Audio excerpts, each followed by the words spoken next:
भांगी जाइछि घर, निराश्रय होइछन्ति लोक, सहारा पालटिछन्ति पूर्वतन विधायक। प्रबल वर्षा और कुआपथर माड़े जाइछि धनजीवन। राज्य में पाग कोहला रही।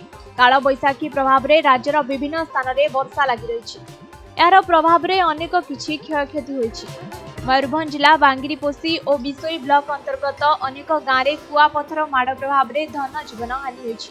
सबुठारु आश्चर्य कथा वर्षा समय पड़िथिबा कुआपथर गुड़िकर ओजन प्राय 2 ରୁ 3 किलो बोली जना पड़िछि। एते ओजनिया कुआपथर माड़ होई अनेक पशु पक्षीक जीवन जाइछि। एपरिकी खंगमबेड़ा पंचायत और जुड़िया पंचायत रे थिबा 15 ରୁ अधिक गाँ एथिरे क्षतिग्रस्त होइछि। गाँ रे थिबा अनेक लोकंक आजबेस्ट भांगी जायतिबा बेले चाल छपर घर गुड़िक बेसी क्षतिग्रस्त होइछि। एहा सह घरे थिबा आसबाब पत्र मध्य भांगी जायतिबार दृश्य सामना को आसिछि। एहा प्रभाव रे गोटिए पटे एबे लोक माने रहिबा पई बासहरा होइतिबा बेले अन्य पटे खाइबा और पीबा पई पानीर मध्य असुविधार सम्मुखीन हेउछन्ति।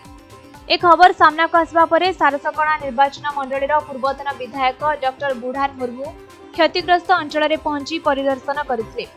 लोकंक असुविधा को अनुध्यान करी आवश्यक मुताबक सहाय्य करथिले। तेबे जदि देखिबा गत 3 दिन हेब बिसोई अंचल में रही विभिन्न ग्रामर क्षतिग्रस्त परिवार को भेटी दुखर साथी पालटिछन्ति डॉक्टर बुढ़ान मुर्मू।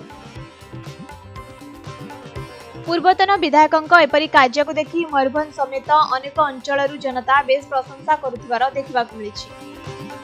गत 20 तारिख संध्या 7:05 बेलू कालबैशाखी हठात आसिकी बिसोई ब्लॉक रो खड़मबेड़ा जीपी और जुड़िया जीपी रो गोटे अंश टोटाली क्षतिग्रस्त होइछि। खबर पाई मु तुरंत तापर सकाळो आज पर्यंत अच्छी गाँ परिक्रमा सारी अवस्था देखी शोचनीय परिस्थिति देखिए आम सब सहयोग हाथ बढ़ाई। विषय विशेष रिपोर्ट समय।